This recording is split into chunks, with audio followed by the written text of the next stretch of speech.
Chorava e daqui a pouco se desatava a rir e ninguém percebia que tinha chorado. Aliás, de tanto chorar, ninguém mais dava atenção ao choro.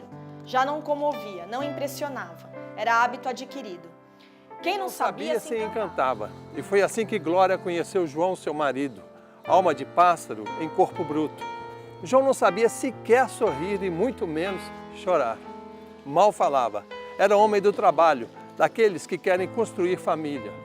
Viu Glória no ponto de ônibus. As lágrimas caíam e contornavam as bochechas redondas. Terminavam no campo da boca e eram comidas aos pouquinhos pela língua vermelha. Érica Balbino.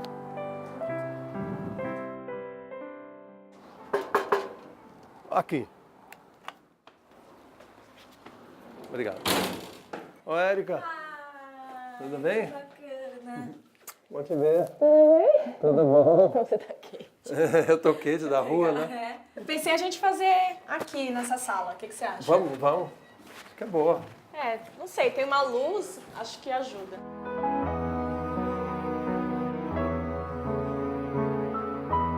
O nome, o osso, poder e permissão. Por quê? O título veio depois do livro já escrito. Eu não tinha pensado no título antes. E, na verdade, quando eu analisei tudo o que havia escrito, eu percebi que a gente lidava o tempo inteiro com situações de poder e de permissão. O osso, para mim, eu percebi também depois de escrever, que esse osso era o nosso corpo político, abocanhado de todos os lados, né? E esse instinto que, mesmo a gente sendo tolhido o tempo inteiro e ao mesmo tempo forjado, a gente forja, né, a nossa personalidade e as nossas atitudes, tem um corpo político que é totalmente arisco.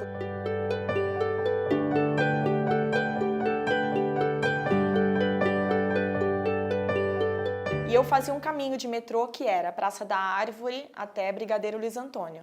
E eu comecei a escrever nesse caminho de metrô.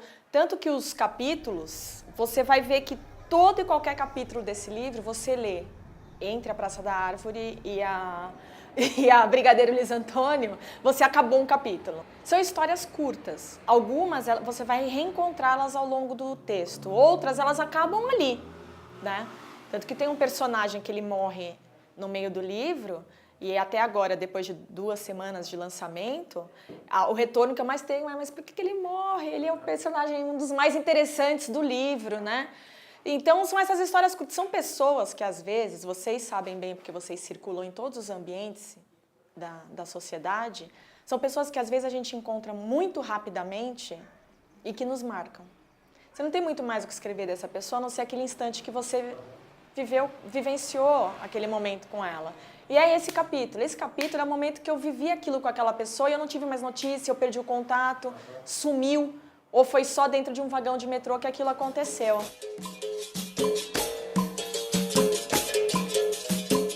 O cara que chama toda mulher de vaca, que ele vê uma menina sendo abusada e ela reagiu agressivamente, bateu na pessoa, a polícia foi presa e tal. E ele ficou, sem querer, como uma testemunha daquilo. Embora ele tenha mudado de opinião, ela deixou de ser uma vaca, né? Ele ficou apaixonado por ela, mas ele preferia sentir só a paixão, não consumar, porque ele era acostumado com decepções, né? Ele preferia gostar da Rita, né? Exato. Que a Rita ele não ia ter mesmo, que era apaixonado pelo Elias, então é melhor ficar com a Rita, porque eu nunca vou ter ela. Você leu mesmo, é isso mesmo. Então, aquilo aconteceu de fato?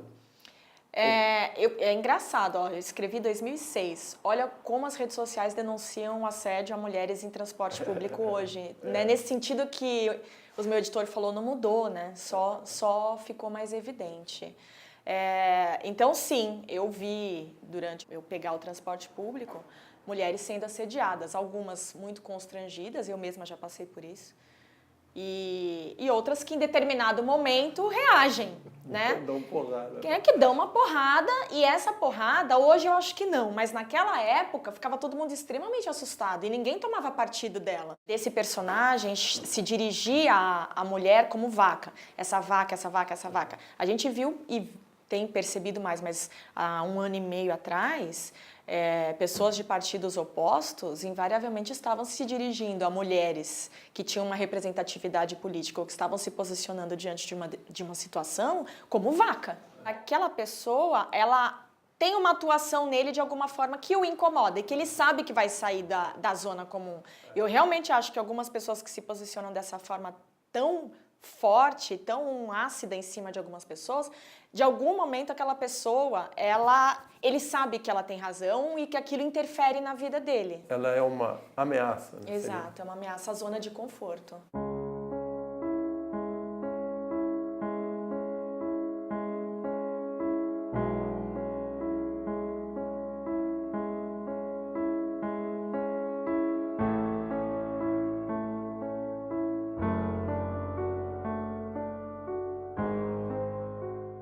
Apesar do Bosque da Saúde ele não ser um bairro periférico, ele tem ruas que são fios desencapados dentro dessa. Sim. Eu trabalhei 17 anos para o governo francês. Essa experiência me proporcionou conhecer mais de 8, 10 países na Europa e ir à França 4 vezes ao ano, por 17 anos.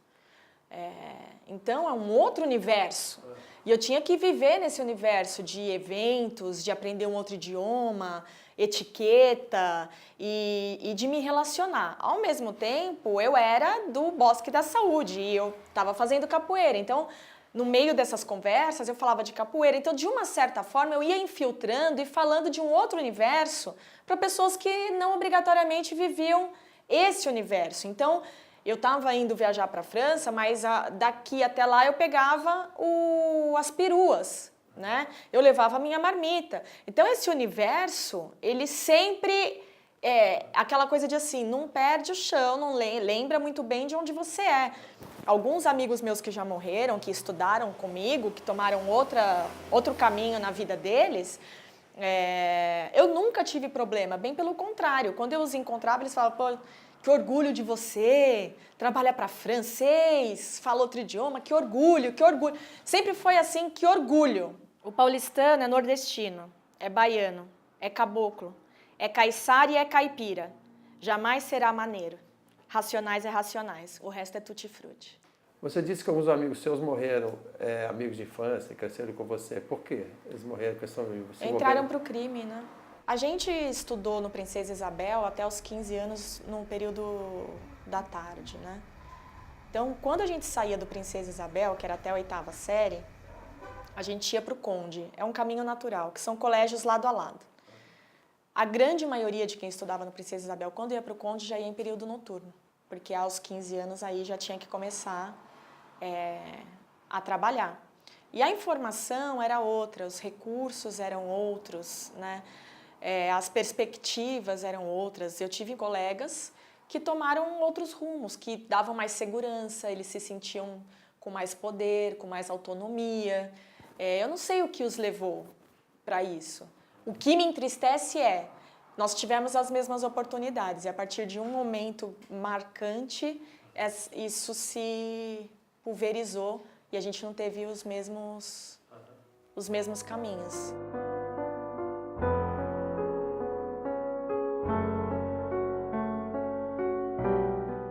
O José Rabal, que é seu professor, né, ele fez a introdução, não é isso? Sim, a apresentação. A apresentação. E você pediu a ele ou ele ele falou, a apresentação é minha. Que, na verdade, era o prefácio, né? Uhum. E ele fez uma coisa grande, assim, o que está aí era o dobro disso. Uhum. E aí, na verdade, eu mostrei para o Arrabal, mostrei para a editora e eu mostrei para mais uma pessoa, que é o Gog, né? Porque 2006, então as gírias estavam ultrapassadas, estava tudo assim. E aí eu mostrei para o Gog no intuito de falar, Gog, isso aqui está atual, isso aqui vai parecer bobo e datado e passado. Falei, você pode dar uma leitura vertical para mim, transversal, né? Que a gente fala, vamos folhear o livro e tal. E dei na mão do Gog. E para minha surpresa, ele leu tudo, entendeu? Como você, ele leu o livro de cabo a rabo e me mandou um áudio que é o prefácio, que eu usei como prefácio. Você transcreveu. Que está no QR Code do livro. Se você tem o QR Code, você coloca aí, você vai ouvir.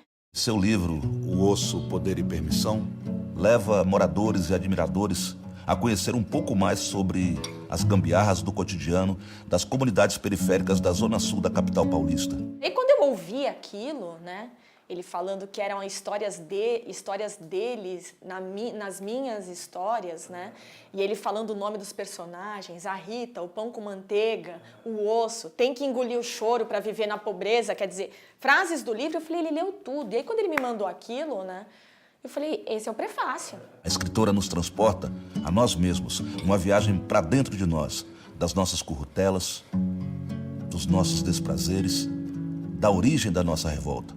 Mesmo que sem som ou vibração exterior, mas vivente.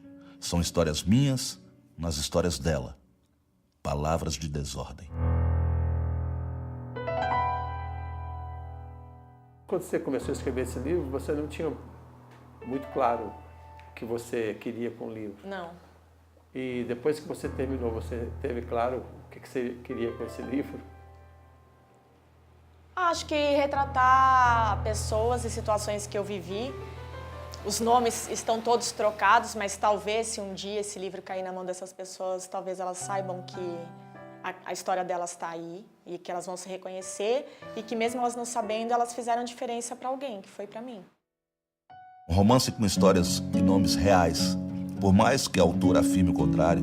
Afinal, são milhares de Ritas, Clementinas e Raúls com essas histórias. São milhares de ruas dos prazeres, espalhadas pelos bairros afastados, não asfaltados. Um prato cheio para os textos e um prato vazio para os famintos. Sim, a vida é um osso duro de se viver.